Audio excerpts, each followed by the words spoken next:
Hello साथियों। आज का व्याख्यान जो है आपके सामने जो पेश किया जा रहा है वो दोस्तों देश के तमाम जो है पहलुओं को चर्चा में रखते हुए जो है आगे बढ़ाया जाएगा। जो मेन समस्याएं हैं देश की, उन पर मैं थोड़ी सी जो है नज़र डालना चाहूँगा और आपको याद दिलाना चाहूँगा कि मैं किस किस क्षेत्रों में जो है बात करना चाहता हूँ। सबसे पहले देश की जो सरकार है उसने जो है 17 सस्टेनेबल डेवलपमेंट गोल जो अचीव करने की जो बात की है, और मोदी जी का एक सपना है विकसित भारत। और आज़ादी के 25 साल यानी अभी हो तो चुके हैं लगभग 75 साल 2022 में कंप्लीट हुए आज़ादी को। और 75 साल के बाद में जो 25 साल जो बचे हुए हैं उन्हें अमृत काल के नाम से घोषित किया गया है, जिसमें भारत को विकसित भारत बनाया जाएगा। और ये ऐसा बीजेपी का मानना है। तो अब मैं आपको कुछ चीज़ें याद दिलाना चाहूँगा कि ये किस तरह से विकसित भारत बनेगा और इसमें क्या क्या जो है तर्क बिंदु बीजेपी ने लगाए हैं। और बीजेपी की हो सकता है कि जो है अंदर से उनकी जो है जो ह्यूमैनिटी बोलते हैं वो जो है अच्छी हो, यानी ह्यूमन वैल्यू जो होती है वो अच्छी हो। लेकिन मेन चीज़ क्या है कि जो 17 डेवलपमेंट गोल्स हैं, यानी जिनको सतत विकास के लक्ष्य बोला जाता है, तो वो जो है पूरे करने के लिए जो है इनके अभी तक एक भी पूरा नहीं हुआ है। और वो मुझे लग रहा है कि जब हमारा विकसित भारत बन जाएगा आज से 25 साल बाद, और तब भी ये डेवलपमेंट गोल्स जो है ये अचीव नहीं हो पाएंगे। इसमें क्या क्या डेवलपमेंट गोल्स हैं, अब आपके मन में ये सवाल उठ रहा होगा कि डेवलपमेंट गोल क्या है, हमें तो पता ही नहीं। तो डेवलपमेंट गोल जो है हम आपको बताएंगे कि जो सस्टेनेबल डेवलपमेंट गोल जो है वो है सतत विकास, हिंदी बोलते हैं इनको। तो सबसे पहला क्या है, सबसे पहला है गरीबी, यानी ये गरीबी को दूर करेंगे। दूसरा क्या है, दूसरा है भुखमरी। जो आपने देखा होगा जो एचडीआई जो है भारत का जो वो सबसे गिरा हुआ है। उसके बाद में फिर क्या करेंगे, फिर जो आपके स्वास्थ्य को अच्छा करेंगे। अच्छा, स्वास्थ्य को अच्छा करेंगे, ये तीसरा गोल है इनका। तीसरा लक्ष्य ये है कि स्वास्थ्य को अच्छा करेंगे। इसके बाद में फिर ये शिक्षा पर काम करेंगे, ये चौथा डेवलपमेंट गोल है। तो अब चौथा डेवलपमेंट गोल शिक्षा है। तो अब मैं एक बार फिर से दोहराता हूं कि सबसे पहले गरीबी, उसके बाद भुखमरी, फिर स्वास्थ्य, फिर शिक्षा। अब इसके बाद में किन चीज़ों की जरूरत पड़ेगी, तो वो जरूरत पड़ेगी सेक्स की। क्योंकि जब 3-4 चीज़ें आदमी के पास हो जाती हैं, यानी शिक्षित होगा, गरीबी खत्म हो जाएगी, भूखा नहीं रहेगा, स्वास्थ्य फिट रहेगा, तो फिर उसे भोग विलास की चीज़ों में जो है उसका मन जो है भागेगा। तो फिर उसके लिए सेक्स की व्यवस्था जो है सरकार कराएगी। सेक्स की व्यवस्था कैसे होगी कि यानी इसका मतलब ये है कि प्रत्येक आदमी की शादी हो। इसका मतलब ये हो सकता है, अगर शादी ना हो तो अगर वो अपने मन मुताबिक जो है अपनी जिंदगी को अकेला गुजारना चाहता है तो उसके लिए सेक्स की व्यवस्था हो, यानी वेश्यावृत्ति खाने हो, यानी क्लब डांस क्लब होते हैं, जो ओयो पॉक्सो जो चल रहे हैं, ये सब होते हैं। ये सारे जो है सरकार जो है इन पर जो है कुछ नियम कानून बनाएगी। अच्छा, इसके बाद में फिर सरकार सोचेगी कि अब जो है 5 डेवलपमेंट गोल्स जो है अचीव कर लिए, तो अब छठवां भी चाहिए। छठवां क्या है, स्वच्छता। फिर साफ सफाई की बात होगी कि जब अब सेक्स किया है, काम जो काम से आदमी ग्रसित हो गया है, काम जैसी चीज़ों से, भोग विलास की चीज़ों से जो है आदमी ग्रसित हो चुका है, तो अब साफ सफाई की जरूरत है। तो फिर स्वच्छ बनाया जाएगा भारत को। तो छठवां सस्टेनेबल जो गोल है वो है स्वच्छता। इसके बाद में अब जब स्वच्छ हो जाएगा आदमी, तो स्वच्छ होने के बाद में फिर उससे ऊर्जा की जरूरत पड़ेगी। तो उसे जो है स्वच्छ ऊर्जा चाहिए। क्या चाहिए, स्वच्छ ऊर्जा। अब स्वच्छ ऊर्जा के बाद में जब आदमी एनर्जेटिक हो जाएगा, स्वच्छ हो जाएगा, ऊर्जा आ जाएगी उसके पास, तो फिर क्या होगा, फिर ये होगा कि फिर उसे इकोनॉमिकल जो है ग्रोथ चाहिए। इकोनॉमिकल ग्रोथ चाहिए, यानी उसे उत्कृष्ट जो है उसको क्या चाहिए, उसको उद्योग नवाचार चाहिए। ठीक है, तो उनका जो है 8वां जो गोल होगा वो होगा इकोनॉमिक ग्रोथ, और 9वां जो लक्ष्य है उनका सरकार का वो आपका औद्योगिक नवाचार। इसके बाद में 10वां है असमानताओं में कमी, यानी जो गरीब में, अमीर में, और जो है जो असमानता है उनको दूर करेगी सरकार। और उसके बाद में 11वां जो सस्टेनेबल गोल है वो है आपका सामुदायिक विकास। सामुदायिक विकास करेगी। उसमें क्या होगा, उसमें जो है कम्युनिटी जो डेवलपमेंट होगा उसमें जो है सरकार जो है इंक्लूड रहेगी। इसके बाद में अगला क्या करने वाली है, उसमें उपभोग और उत्पादन की जो है चीज़ें जो है इंक्लूड की जाएंगी। उपभोग और उत्पादन की बात करेगी। इसके बाद 14 क्या है, 13वें नंबर पर क्या आएगा, 13वें नंबर पर सस्टेनेबल गोल है आपका जलवायु, यानी क्लाइमेट पे बात करेगी, क्लाइमेट पे कार्रवाई करेगी। लेकिन अभी क्लाइमेट के चलते मैं आपको एक चीज़ बता दूं कि दिल्ली में जो दिल्ली सरकार है उसने चुपके से यानी चोरी से एक जो है प्रैक्टिकल करवाया। प्रैक्टिकल क्या करवाया, वो ये करवाया कि इन्होंने चुपके से कृत्रिम बारिश करवाने की दिल्ली पर कोशिश की। अब कृत्रिम बारिश करवाने से क्या होगा, कृत्रिम बारिश से ये होता है कि जो अभी दिल्ली में आपको देखने को मिल रहा है कि दिल्ली का जो AQI है वो बहुत ज़्यादा बढ़ा हुआ है। कभी कभी तो 400 से पार हो जाता है, और ये 500 भी होगा। 500 भी होगा। दिल्ली में ऐसे 3-4 काम हैं जो कभी सही नहीं होंगे। पहली बात, कभी यमुना साफ नहीं हो पाएगी। दूसरी बात, कभी दिल्ली का जो AQI है ये कभी कम नहीं हो पाएगा, यहाँ पर दूसरा हमेशा रहेगा। अच्छा, तीसरी बात ये है कि यहाँ इतनी जो महंगाई है और जो गरीबों की जो सैलरी है वो कभी इतनी नहीं हो पाएगी कि गरीब आदमी निचले तबके से उठकर ऊंचे वाले तबके में पहुंच जाए।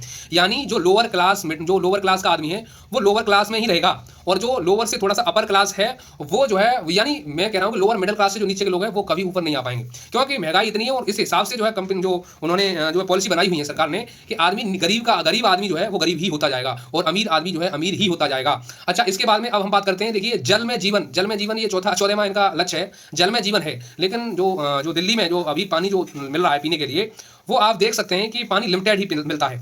लिमिटेड ही पानी मिलता है। अगर आपकी पानी जो है कंज्यूम करने की जो है आपका जो वाटर सिस्टम है बहुत अच्छा नहीं है, तो आप जो है पानी को जो है आप स्टॉक नहीं कर पा रहे हैं, तो आप पानी के लिए भी परेशान रहेंगे।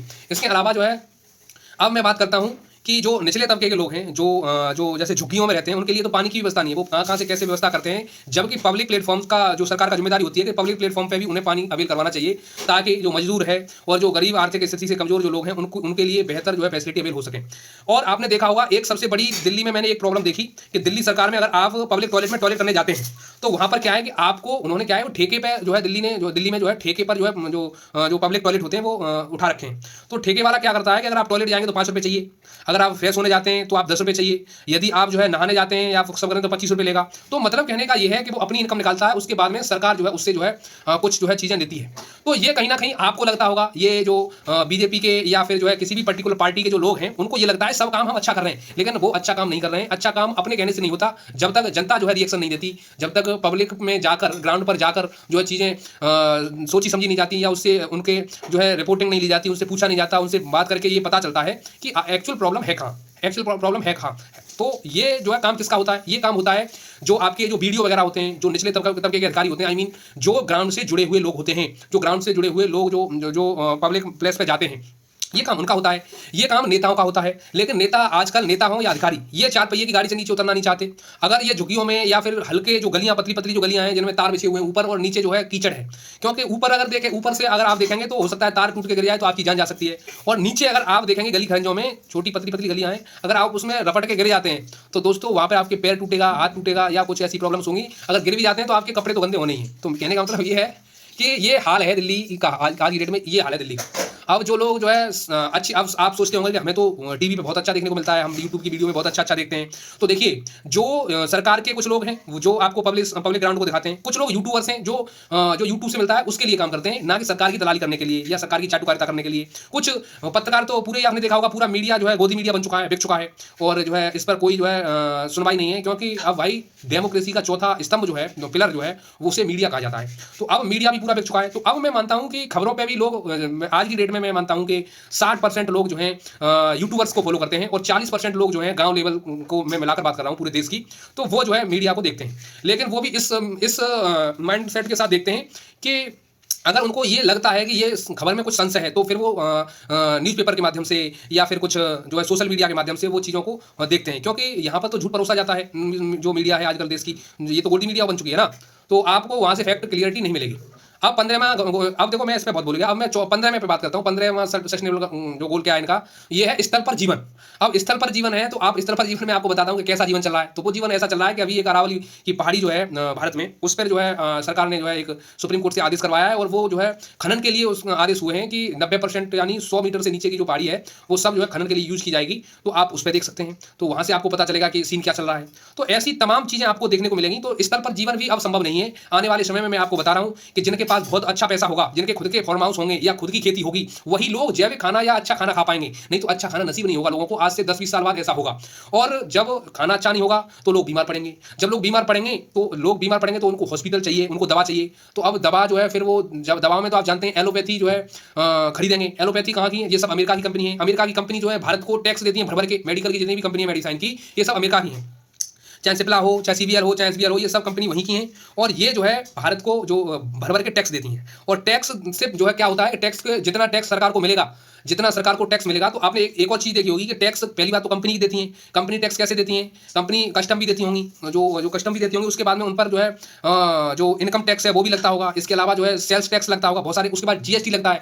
और जब जीएसटी लगता है तो जीएसटी का एक सीन है कि जीएसटी कभी भी आप देखना कि जीएसटी लास्ट कस्टमर पर लगता है। पहले जो कंपनी बनाएगी उस पर जीएसटी नहीं लगता जी, वो तो जो है कंपनी खुद पे लगाएगी और उस रेट को जो है ऐड करके उस जीएसटी को अपनी दवा में ऐड कर देगी, और उसका प्राइस जीएसटी के हिसाब से ज़्यादा हो जाएगा। वो जो है ज़्यादा महंगी बिकेगी तो सरकार, जो जनता है, वो पब्लिक जो है वो ज़्यादा महंगी खरीदेगी। तो जब ज़्यादा महंगी खरीदेगी तो लगा किस पे? टैक्स किस पे लगा? वो सब जो है जनता पे लगता है, वो पब्लिक पे लगता है। तो ये आप समझ सकते हैं। इस वजह से सरकार की पॉलिसी जो है ऐसी बनाई हुई है कि जिसमें आदमी लिफ्ट होता जाएगा। ये कुछ दिनों में आपको आने वाले समय में ये चीज़ें पता लगेंगी, क्योंकि अभी से कुछ साल पहले हमारे बुद्धिजीवी हुए जिन्होंने जो है कुछ अपने व्याख्यानों में ऐसी बातें कही, और उनकी सारी बातें जो है आज सच हो रही हैं। उनके प्रूफ्स मेरे पास है, मैं आपको दूंगा, और मैं इस पेज पर डालता भी रहूँगा। जो हमारा यूट्यूब का जो चैनल है और जो आपका जो जो फेसबुक पेज है इस पे तो मैं पब्लिश करूंगा ही, लेकिन इसके अलावा मेरा एक चैनल भी है। अगर आपको प्रूफ्स देखने हैं ये सारे इन चीज़ों से रिलेटेड जो भी प्रूफ चाहिए आपको, वो मैं अपने व्हाट्सएप चैनल पर शेयर करूंगा आपसे, तो उनको वहाँ से आप देख सकते हैं। जो क्योंकि किसी भी चीज़ को क्लियरेंस करने के लिए आपको जो है क्या होना चाहिए, आपके पास प्रूफ होने चाहिए, प्रूफ से आपके फैक्ट क्लियर होते हैं। तो ये बात रही अब तक। अब शांति की बात है, क्योंकि 16वां सस्टेनेबल जो गोल है वो शांति और न्याय के लिए है। तो दोस्तों न्याय तो किसी को मिलता नहीं है। सालों साल यहाँ पर कोर्ट कचहरियों में जो है आपने देखा होगा मुकदमे चलते हैं, तारीख पर तारीख। आपने देखा होगा एक सनी देओल का डायलॉग आपने सुना होगा कि तारीख पर तारीख, तारीख पर तारीख, किसी का खेत बिक गया, किसी का भैंस बिक गई, किसी का जो है सोना लुट गया, धन लुट गया, और मिली क्या उसको, तारीख। तो दोस्तों आप समझ सकते हैं कि शांति न्याय और ये संस्था जो है क्या कर रही है आजकल। जो अभी आपने देखा होगा अभी एक रेप हुआ है, वो जो है उत्तराखंड में शायद एक रेप हुआ है, और रेप होने के बाद में जो न्याय मांगने के लिए एक माता और एक उनके साथ जो उनके घर वाले हैं वो यहाँ इंडिया गेट पर प्रदर्शन उन्होंने किया, तो पुलिस ने कितनी बुरी तरह से, ये कल की बात है, कितनी बुरी तरह से उनको खदेड़ कर जो है पुलिस ने अपने जो है अंडर में ले लिया उनको, और उनके साथ क्या किया उनको अभी न्याय तो मिला नहीं है। और शायद निर्भया को जब इतने दिन में न्याय नहीं मिल पाया और वो मिला भी तो किस तरीके से मिला वो आपको पता है। तो अब आगे की क्या रणनीतियाँ हो सकती हैं, मेरे हिसाब से एक और चीज़ सरकार को करनी चाहिए कि जो इशू होते हैं, जो पब्लिक इशू होते हैं, तो जब जैसे किसी की लड़की की इज्जत लुटती है, तो इज्जत लुटने के बाद में उसका आपने देखा होगा सोशल मीडिया का दौर है, तो वो बहुत जल्दी जो है वायरल हो जाती है, सबको पता चल जाता है, पूरे देश में हल्ला कट जाता है। तो अगर सरकार एक काम कर पाए, तो मेरा ये सजेशन है सरकार से कि अगर सरकार ये काम करती है कि जब ये तो पता पड़ जाता है जनता को कि हाँ वहाँ पर रेप हुआ है, लेकिन आज तक मैंने ये नहीं सुना कि आज जो है 4 लोगों को उस रेप कांड में फांसी दे दी गई चौराहे पर, आज तक मैंने नहीं सुना। क्योंकि सजा के बारे में कभी भी सरकार क्लियरेंस नहीं देती है। वो क्यों नहीं करती है, वो क्यों नहीं करती है, या तो वो तो सरकार के मिले हुए लोग होते हैं, या फिर उनको पब्लिक फंड मिलता है वहाँ से, सरकार को कुछ वहाँ से डोनेशन वगैरह उनकी पार्टी फंड वगैरह में आता होगा, या फिर कुछ उनके आदि मुद्दे जो भी हो फायदा जो पहुँचाते होंगे वो रहते होंगे। नहीं तो अगर आप जो है न्याय देना चाहते हैं तो न्याय का कानून क्या है, न्याय का कानून ये है कि अगर एक बार गलती हुई, एक बार कोई गलती हुई, तो कहने का मतलब यह है कि आगे से गलती वो ना हो। जैसे सरकार हिंदू मुस्लिम पर राजनीति करती है, कोई दिक्कत नहीं, मैं उसका कोई विरोध नहीं कर रहा, हिंदू मैं भी हूं और हिंदुओं को मैं हमेशा सपोर्ट करता हूं। लेकिन मेन चीज़ क्या है कि जैसे अभी बांग्लादेश में हिंदू जलाया गया, तो उसके लिए सरकार जो है इतना जो है बड़ा उन्हें रोष आ रहा है, मुझे भी बहुत रोष आया कि जिंदा आदमी जो है हिंदू हो या मुसलमान कोई भी हो, लेकिन जला क्यों दिया गया। लेकिन हालांकि हमारा हिंदू जला दिया गया और मुसलमानों के क्षेत्र में जला दिया गया, हालांकि पाकिस्तान के एक हिस्से में जला दिया गया। वो एक अलग बात है कि कभी अभी उसका नाम बांग्लादेश है, लेकिन कभी वो पूर्वी पाकिस्तान हुआ करता था, और पश्चिमी पाकिस्तान तो आप जानते हैं, उससे तो हमारा कभी जो है समझौता रहा ही नहीं, ना होगा ऐसा भविष्य में मुझे लगता है, क्योंकि जिसकी नीयत खराब है उसके साथ रिश्ते रखने से कोई फायदा है नहीं। तो मेन चीज़ें क्या है कि आप डेप्थ में जाएं, थोड़ा सा सोचें। बहुत सारी चीज़ें आपको फैक्ट बेस पर मैं दूंगा, क्योंकि मैं बिना फैक्ट के कभी भी बात नहीं करता, क्योंकि जिस चीज़ का तुम्हारे पास सबूत नहीं है आप उसमें क्या कह सकते हैं, कुछ नहीं कह सकते। तो वही मैं कहना चाहूँगा, क्योंकि आजकल देश की जो आपने देखा होगा कि बहुत सारी जो चीज़ें हैं वो बड़ी दिक्कतों में चल रही हैं। जैसे कि अब 17वां सस्टेनेबल डेवलपमेंट में आपको एक और याद दिला दूं कि लक्ष्यों के लिए भागीदारी, यानी लक्ष्यों के लिए भागीदारी हर एक फील्ड में सरकार लेगी और उनको पूरा करने की पूरी कोशिश करेगी। तो ये तो जो 17 जो सस्टेनेबल डेवलपमेंट थे वो जो है उनकी बात मैंने करी। इसके बाद में अब देखिए मैं आपकी भाषा में आपको सुनाता हूँ, आपको बताता हूँ कि कितने जो है पब्लिक मुद्दे हैं। पब्लिक के मुद्दे क्या हैं, तो वो पब्लिक के मुद्दे हैं कि जैसे गरीबी है, शोषण है, स्वास्थ्य है, भुखमरी है, शिक्षा है, बेरोजगारी है, पानी है, बिजली है, सड़क है, स्वच्छता है, न्याय है, घूसखोरी है, भ्रष्टाचार है, दलाली है, दबंगई है, मेड़बंदी है, अवैध कब्जा, ऐसी तमाम जो है दिक्कतें हैं। तो इनको जो है इन पर सरकार का ध्यान है, लेकिन उतना ध्यान नहीं है, पूरा फोकस सरकार को इस पर करना चाहिए जिससे कि देश का कुछ भला हो सके। लेकिन ये मुझे ऐसा लगता है कि जो रणनीतिकार हैं वो जो है ये सारी प्रॉब्लम्स हैं, ये गरीबों की प्रॉब्लम्स हैं, अमीरों की प्रॉब्लम्स कम है, क्योंकि अमीर तो पैसे के दम पर चीज़ों को सही कर लेता है, गरीब आदमी को तो न्याय नहीं मिलता, न्याय मिल ही नहीं पाता भाई गरीब आदमी को। तो उनको लेकर ये प्रॉब्लम्स थी। तो अब आने वाले समय में मैं आपको बताता हूँ, बहुत सारे लोगों का ये डाउट रहता है।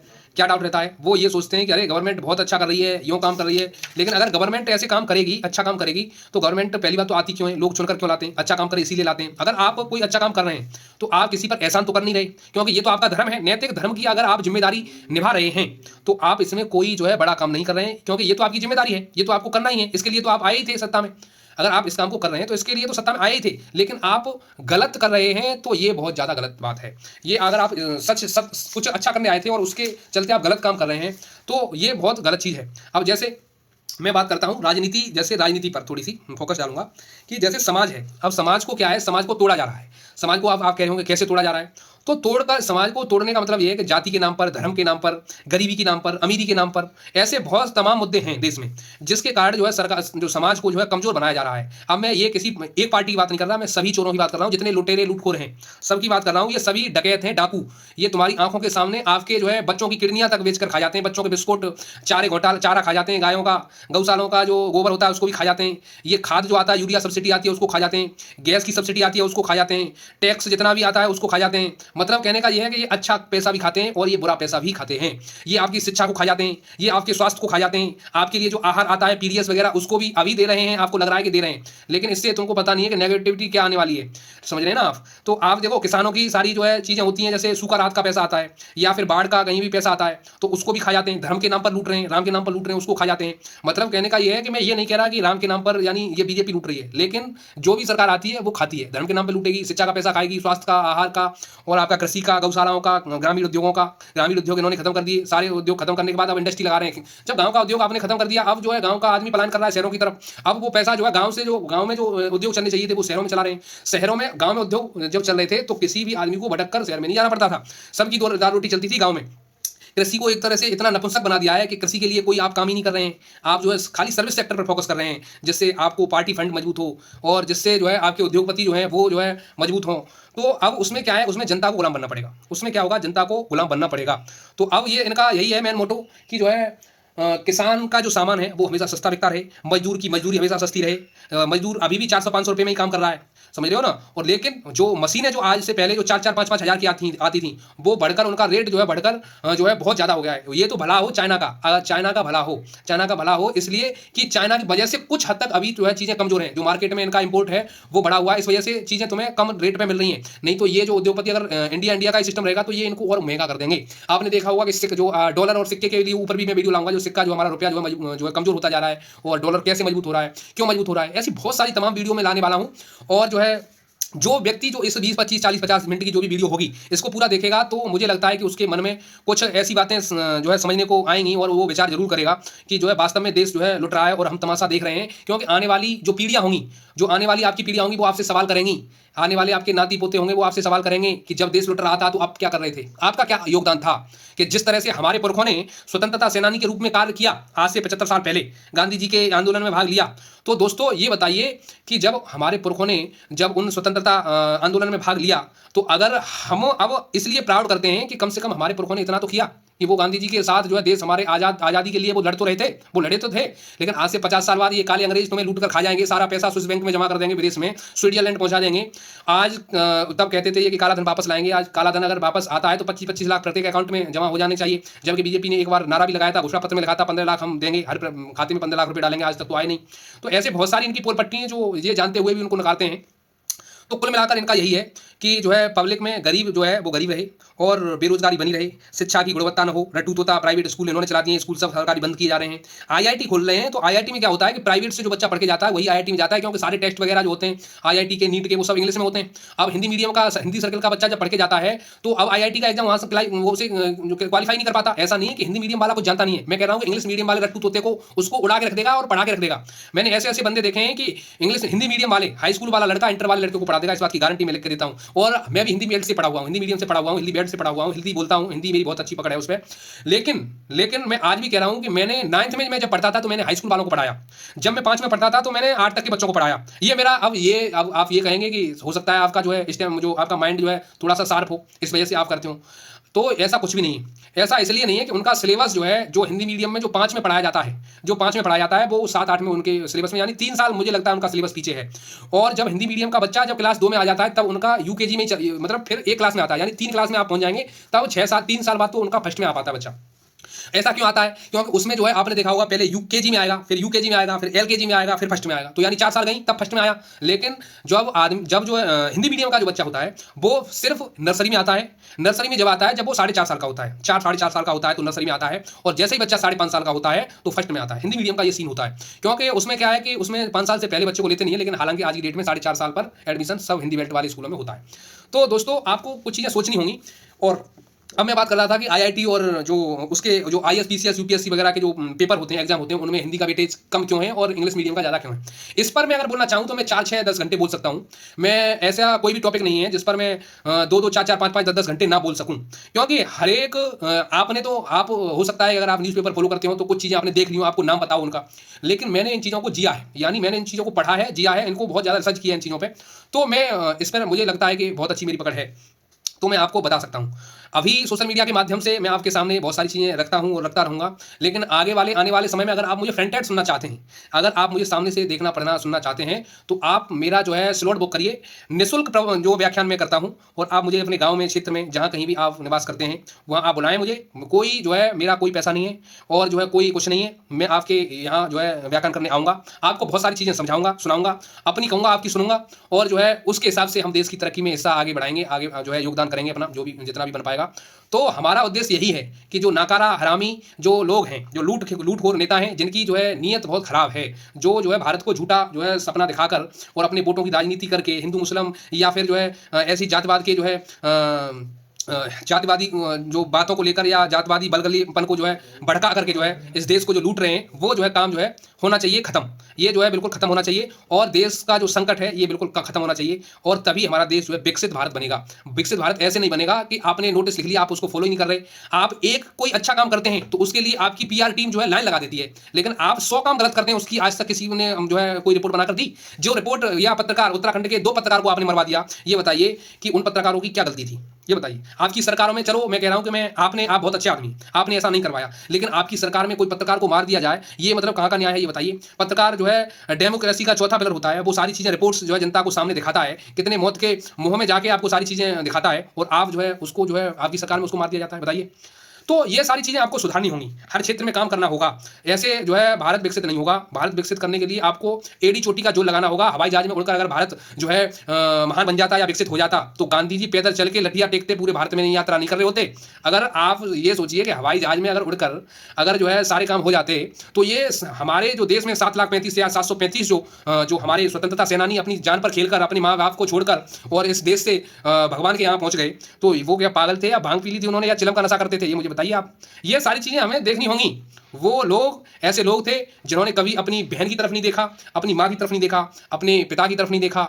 और आपको मैं एक एग्जांपल कोट करता हूं कि आप जानते होंगे चंद्रशेखर आजाद को।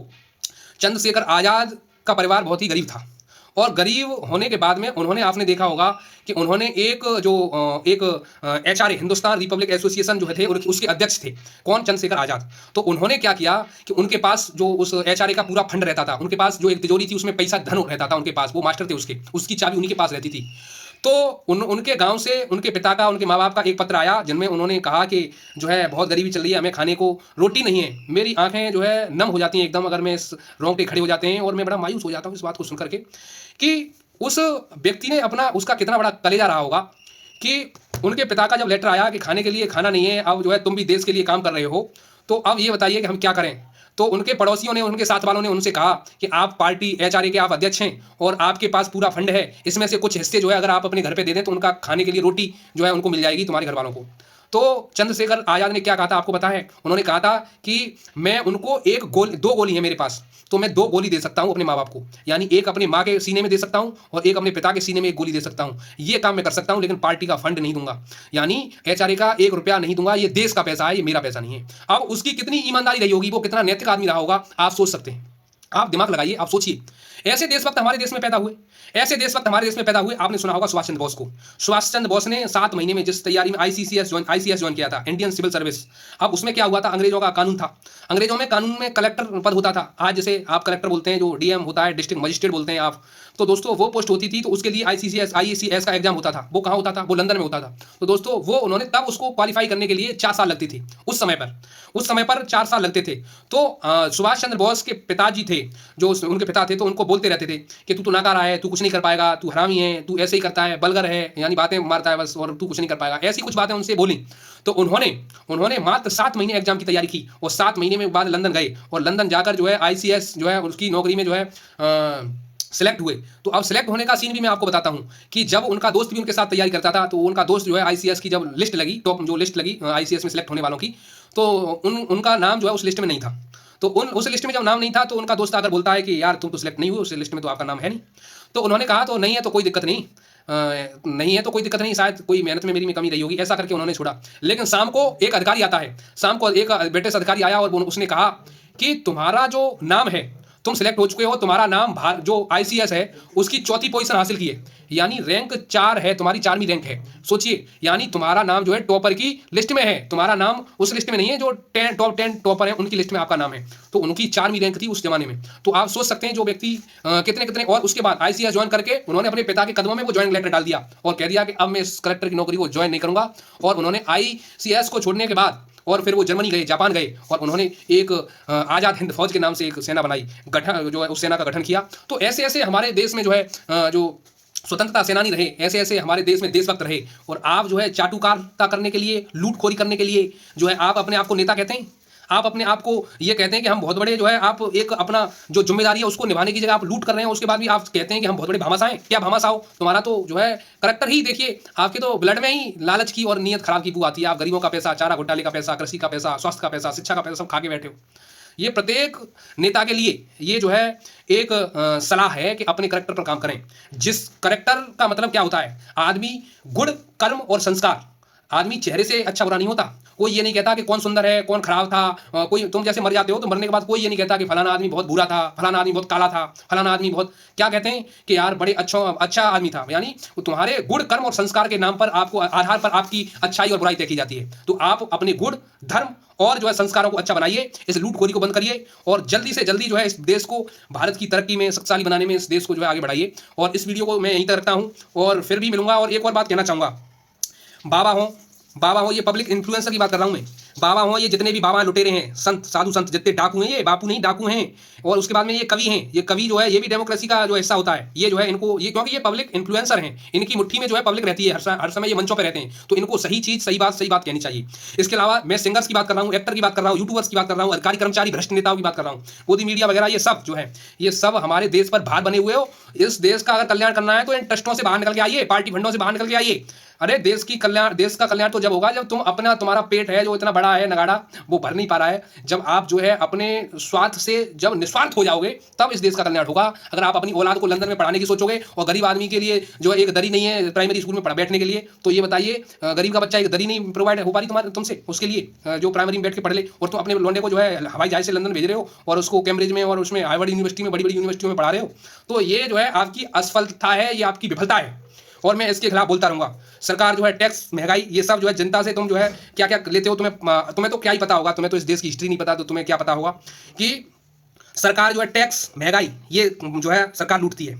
अच्छा, टैक्स महंगाई के नाम पर सरकार लूट रही है, उसके बाद में उद्योगपति अपना सामान 3 रुपए का 300 में बेच के इस देश को लूट रहे हैं। अधिकारी कर्मचारी भ्रष्टाचार और घूसखोरी करके इस देश को लूट रहे हैं।